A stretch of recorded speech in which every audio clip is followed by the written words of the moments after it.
on antibody production and its development in immune modulations.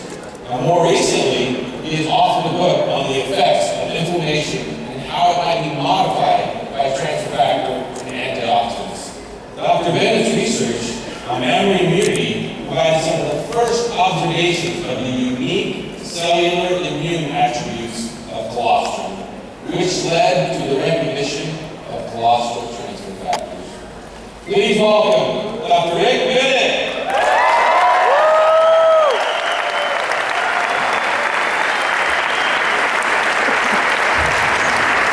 Good morning to you. And from my homeland, aloha. I want to welcome you to this session on transfer factor science. This is the work of the For Life Research and Development team. It really is teamwork, and I am very proud to be a member of that team for more than 16 years. I want to share, I'm very excited to share this new information with you. You know, I get to work with some very dedicated and talented people. We met many of them here on the stage. In this session, we are going to share some new science on transfer factors, including our work to better understand its structure and its composition. We are working to develop state-of-the-art techniques to measure it and understand how it supports the immune system functions and others. So if this is exciting to you, and this is where you want to go in the next 40 minutes or so, let me hear you say, we want science. We want science!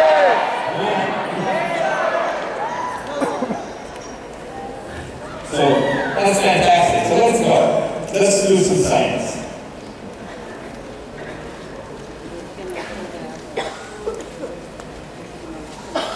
So we're going to talk about transfer factor proteomics. Now don't let that fancy word get in the way. It simply means the study of protein structure and function. That is to say, if we can fully understand its structure, we can better appreciate its functions and how it works in the body as nature intended. For the purpose of illustration, let's allow the use of these funny squiggles to represent transfer factors. I think it'll help us as we go on. As we see, we and other scientists study transfer factor. Our work is confounded by a simple fact. Transfer factor is not one single entity. Transfer factor immune support compound is known as a peptide, and it's many entities. Transfer factors have an array of structures, and from proteomics, we realize they importantly have an array of functions. We generally describe these functions as education, support, and balance. We may discover more functions of these and other peptides. Transfer factors are hundreds of similar but unique peptides. Science some years ago showed us very clearly that transfer factors had two general regions of the peptide. There's a conserved region that all transfer factors share, no matter where they come from, cows, chickens, or people.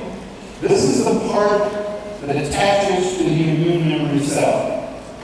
The other region is called the variable region because the amino acid sequences vary.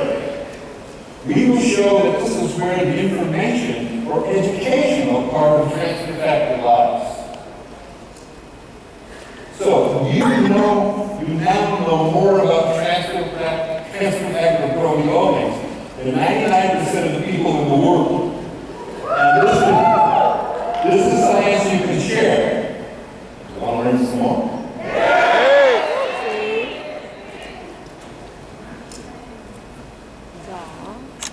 Now here's where the white blood cells called lymphocytes come in. The footprint is the recognition recognition receptor, the part that can recognize uniqueness, and it is nested on the surface of lymphocytes. The foot, when the foot comes along, recognition occurs. So here's a little better view of what that looks like. So that is the molecular footprint in the variable region. The cell up on top is loaded with these receptors, and they're all the same receptor on a cell. This increases the likelihood or probability that you'll get a recognition event. So here we see that the footprint impression, it waits and waits and waits until it recognizes the specific foreign protein it's designed for. And that's its job. Well, once again, the key is you now know more immunology than 99% of the people in the world. You will be transfer factor experts after today.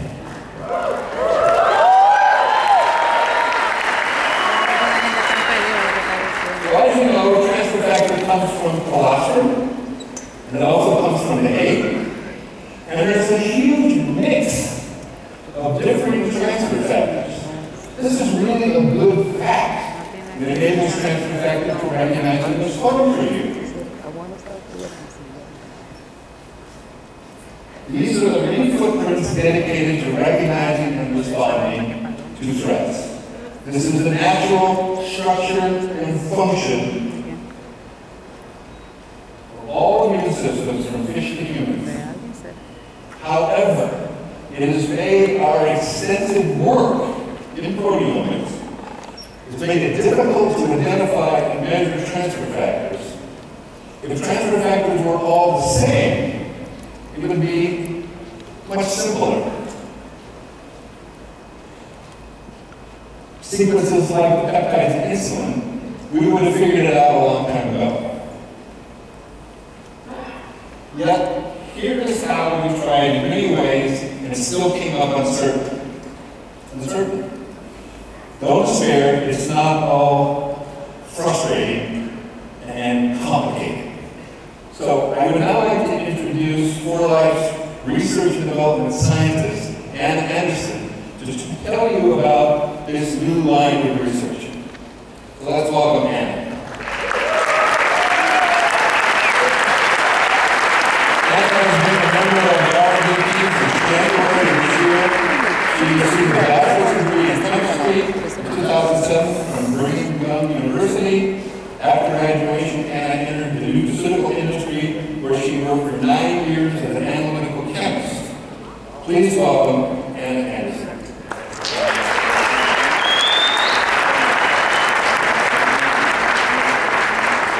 Hello, my name is Anna Andersen, and I am a research scientist for 4Life.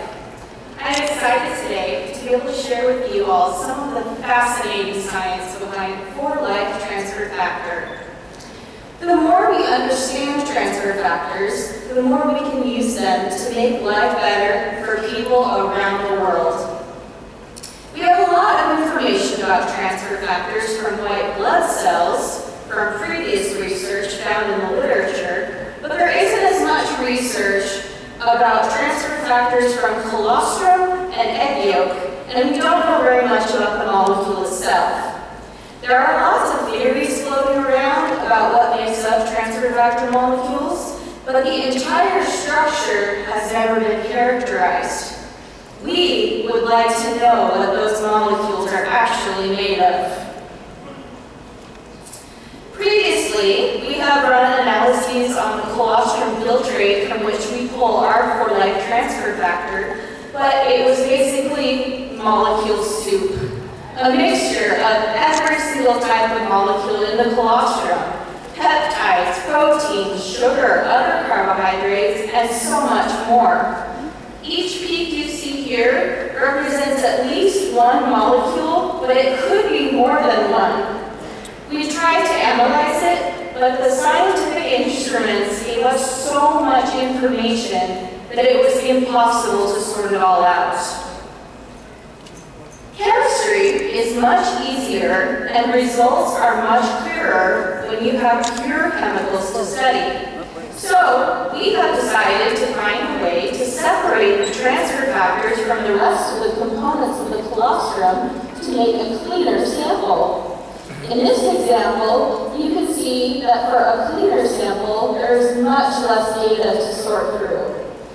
In order to separate out these transfer factors, we can use a technique called chromatography. Chromatography is the science of separation. We can separate complex mixtures into their individual components and then work with each of those components much more easily. Chromatography separates chemicals using a property of the molecule of interest. Some properties you can use are positive or negative charge, the size of the molecules, or in our case, we will use affinity for another molecule. Affinity can be explained very simply with a lock and key metaphor. If you look at this graphic, you can see on the left that a key fits into a lock in a very specific way. And once the key is in the lock will hold it in place until you do something to move it out of the way. Chemical affinity is the same. Two molecules can have complementing shapes that fit together just right, and the molecules will stay together until you do something to disrupt that interaction. There are lots of different kinds of transfer factor molecules, and they all have affinity for different things. This is like counting multiple locks, and each lock has its own key. The transfer factor lock and key is a complex set of proteins and peptides. Transfer factors have affinity for certain molecules. A good example is a foreign protein from outside of your body, which is a protein that your immune system will recognize. Your immune system reacts to proteins and other types of molecules that are foreign to your body. A portion of this foreign protein will have a specific shape on part of its surface, and the transfer factor will bind to that particular shape. This is the process of immune recognition. Interestingly, there can be more than one type of transfer factor molecule that has affinity for a single protein. Since transfer factors have affinity for specific proteins, we can use this property to our advantage. Using one of these proteins as bait, we can catch just the molecules we want and then rinse everything else away, leaving pure transfer factor molecules for us to study. All we need to do is connect the protein to a solid support in a column, and then we can pour the sample in, let it bind, and then rinse away all the impurities.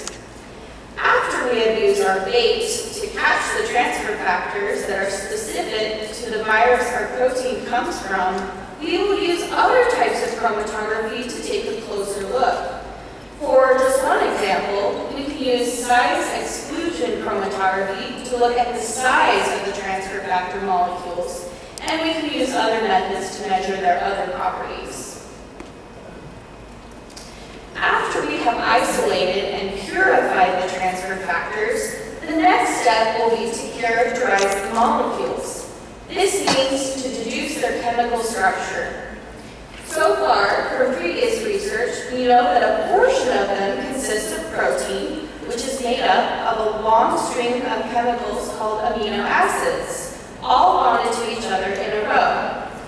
Amino acids are the building blocks that every single protein is made of. Every different protein has a different sequence of amino acids, and protein chains can bond to each other, so every protein can have a different 3D structure. Proteins can be quite large and have lots of surface area, and that is why there can be more than one transfer factor for one single protein.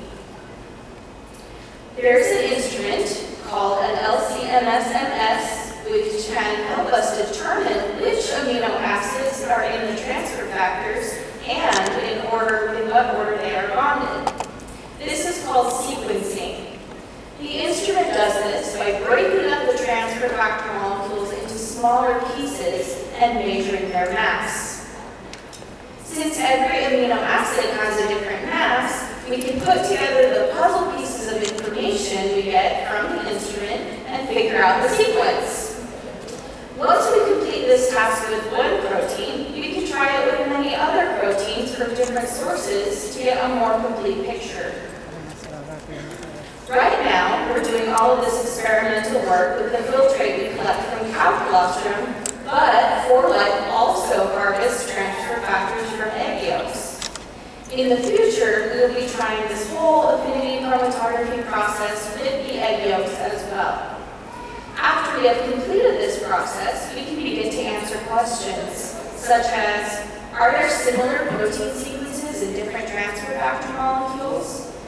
We can also investigate the effects of transfer factors on a very specific scale. Quality and consistency are very important to all of us here at 4Life.